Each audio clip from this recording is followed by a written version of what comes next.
Alors, Lorraine, vous avez rencontré Audrey hier à Chamonix à son bureau.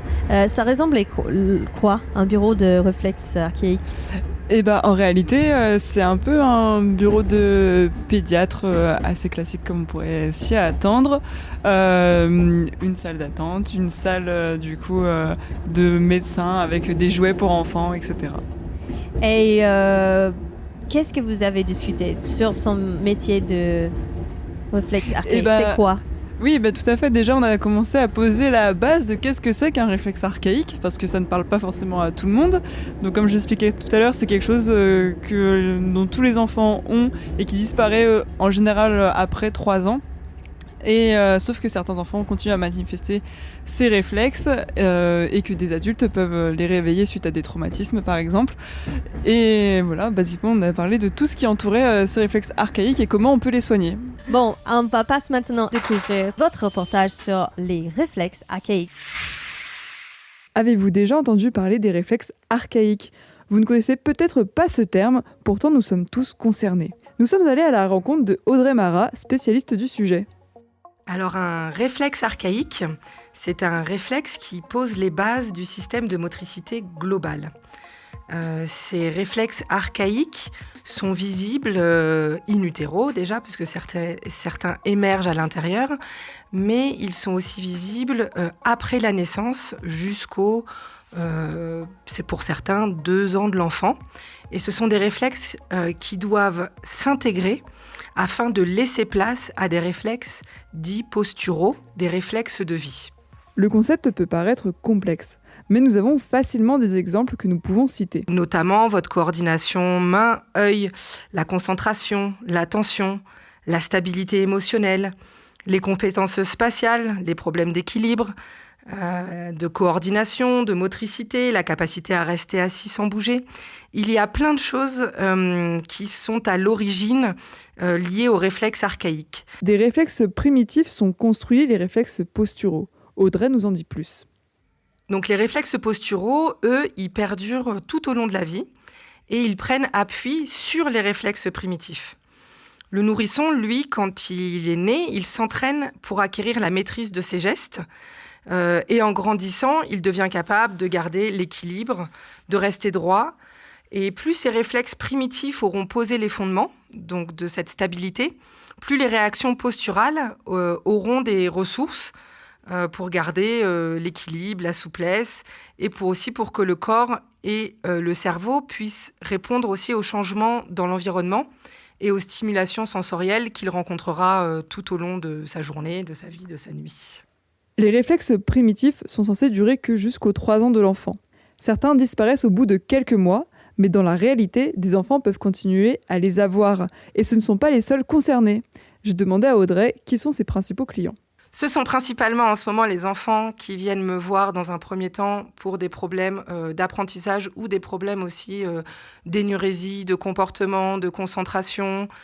Et nous avons aussi des adultes. J'ai aussi des adultes pour des troubles de la mémoire, des difficultés cognitives. Voilà, donc on a plusieurs types de profils. L'énurésie, c'est un exemple de réflexe archaïque. Alors l'énurésie, c'est les enfants qui ne sont pas encore propres. Et parfois, ce trouble est assez persistant. Donc nous rencontrons des enfants qui peuvent toujours avoir des problèmes à l'âge de 7 ou 8 ans. Et il se trouve que c'est un réflexe assez commun qui est en lien aussi avec la concentration. Nous avons donc des résultats assez fantastiques en ce qui concerne l'énurésie. Si les réflexes archaïques sont présents depuis l'enfance, certains peuvent se manifester à l'âge adulte. En effet, si je veux faire une petite métaphore, on va dire qu'un réflexe archaïque, c'est comme un tiroir qui est rangé. Nous en avons besoin en cas de survie. Ils sont précieux. Donc, ils s'intègrent, mais ils sont toujours visibles. Si jamais vous en avez besoin, ils doivent s'exprimer. Seulement, à mesure qu'ils s'expriment, parfois, ce petit tiroir a du mal à se re-ranger.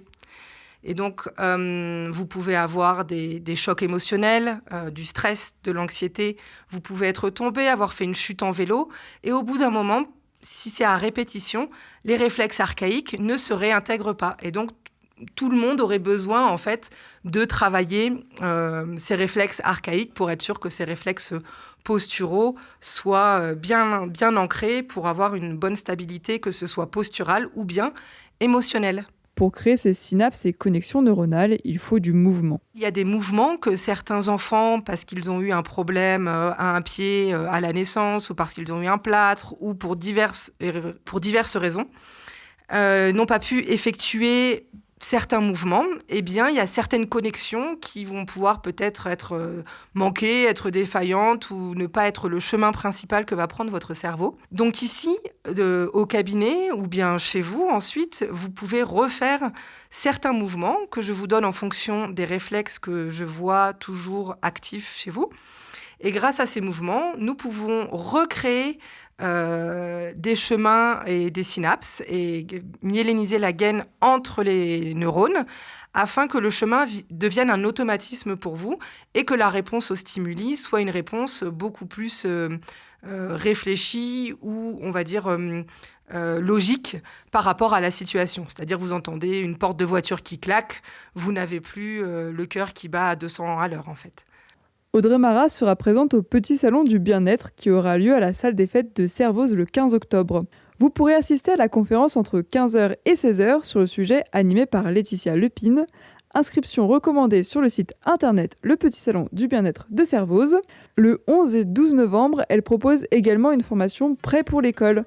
Vous pouvez retrouver Audrey Marat à son cabinet Corpus Santé à Chamonix-Mont-Blanc, près de la place Edmond Dessaillou. Merci Lorraine pour cette interview et merci bien sûr à Audrey Marat pour avoir accueilli Lorraine chez Corpus Santé, juste à côté du studio de Globule Radio à Chamonix-Sud.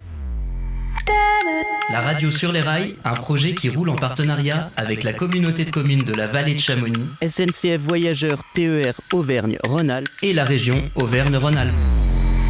Globule Radio, la radio sur les rails.